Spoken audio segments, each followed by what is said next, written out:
We're talking quarterbacks. Our next guest on the show got a pretty good one in this class, so let's send it over to Josh Pate with Matt Rhule. Yeah, Emily, I'd say that's been the talk of the town so far. Nebraska head coach Matt Rhule joining us here. Coach, now that we can actually talk about this, man, that was a shockwave around college football. Dylan Raiola is a guy we saw at Elite 11. He's been high on everyone's board and was committed to Georgia, and now you guys end up signing him. Walk me through how fluid that process was and how crazy it is now recruiting in major college football. Well, it was really not something that I expected. I got a call last weekend that hey, Coach, I think I want to come be a Husker, and we were really excited to have Daniel Kalen committed in Elite 11 quarterback and someone we believe in a great deal. And when Dylan called, we were excited about that as well. And so the recruiting process for him, to me, I think it's a little different. I think probably his heart always was here at Nebraska. A lot of things have happened in Nebraska in recent years, and just kind of went through the course of this year, saw the progress that we made, saw the way that we did things, and in the end, wanted to come visit, and then wanted to be one of us. It's pretty amazing the message it sends across college football. I think a lot of people who may not follow recruiting hardcore even were forced to take notice at that point. I want to ask you this. So if I'm recruiting at Georgia, if I'm recruiting at Alabama, I don't really need to sell my brand. Everyone knows what I'm about. When you're taking Nebraska out on the road and you're trying to sell people on a vision of what it is versus what we could be, how do you go about doing that? How do you go about convincing other kids of that? Yeah, I really believe that young people nowadays, most of them at least, they play for people. They play for people they believe in. And so to me, this is always about relationships.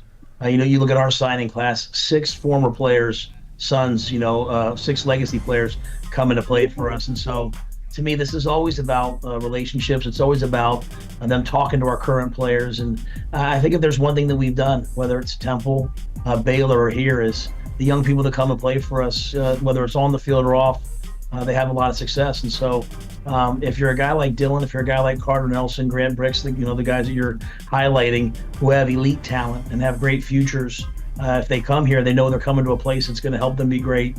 Why not? And so we're excited about it. And I do think it sends a message to everybody that Nebraska's here and Nebraska's here to stay.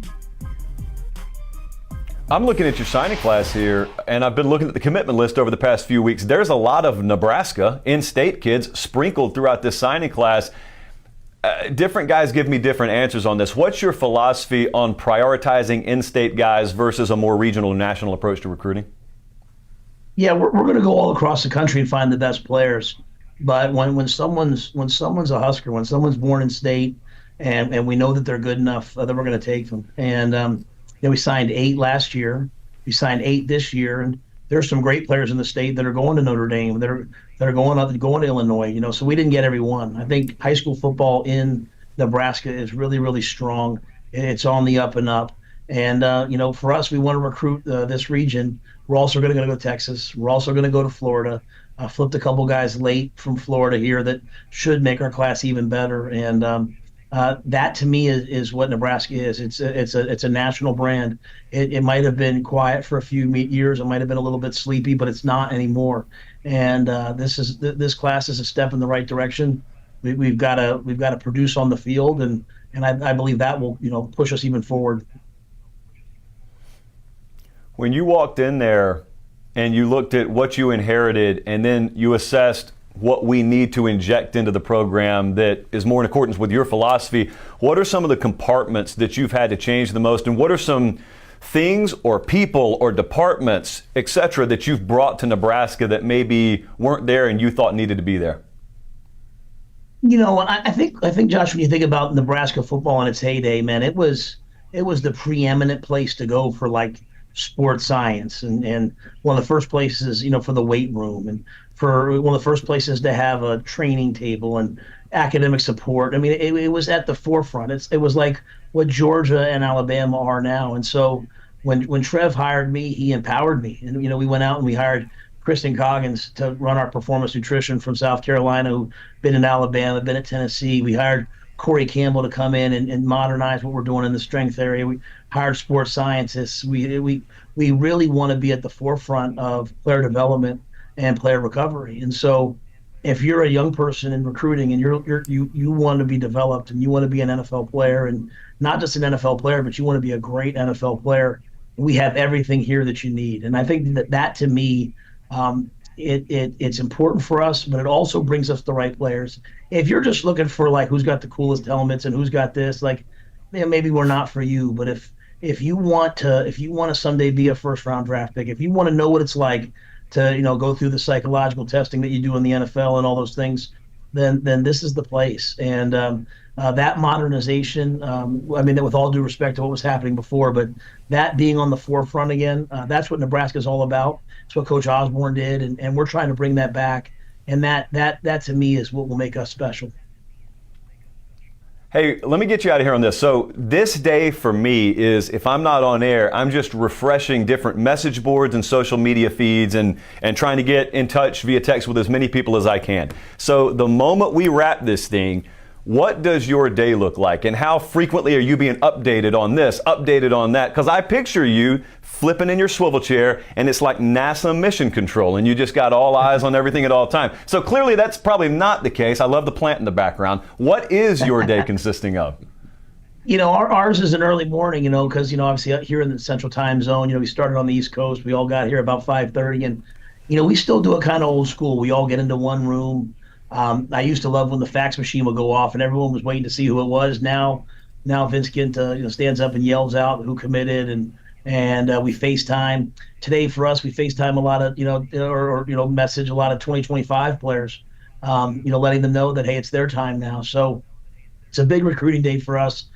We only have one NLI left. We're coming down, really two, I think, coming down to the end. And so once those things are done, I send everyone home. We've worked really, really hard. As you said, like, this is a national brand, but it's one that we're having to reintroduce to a lot of people. And so we've worked really, really hard. So I'll send everyone home, send them off for vacation, and let them get a little rest before we come back, man, because we're going to hit the 25 recruiting class just as hard. Well, so I promised that was the last question. I promise you this is the last question. Everyone's got a thought on the calendar of college football right now and how, if we compare this to the NFL, we kind of got our playoffs overlapped with our free agency, overlapped with our NFL draft. You just came from a world with a lot of structure. You just walked back into the college football world, which is, it's fill in the blank. I'll let you describe it however you want to. But what are your thoughts on just what December is right now in this world? Yeah, we weren't in a bowl game, and so we didn't have that luxury and that benefit, but also that burden of practice and all those things. So it is chaotic. I'm one of those guys though, Josh. Like, I prefer things to be chaotic. I feel like if everyone's trying to figure it out, maybe we can gain an advantage. I do look forward to the day when this is all really organized, like the NFL, when you kind of know, hey, this is the calendar for this, and this is the legal tampering period, and this is free agency, and this is. I look forward to that. But you know what? We're sitting here today. We're signing guys. Guys are coming mid-year. I remember just a few years ago waiting all the way till February to get all this stuff done. So sometimes it has to be a little painful to make some progress. I do believe we're making progress. And hey, here at Nebraska, man, we're make it as chaotic as possible because we feel like we'll find a way to work and make it to our advantage.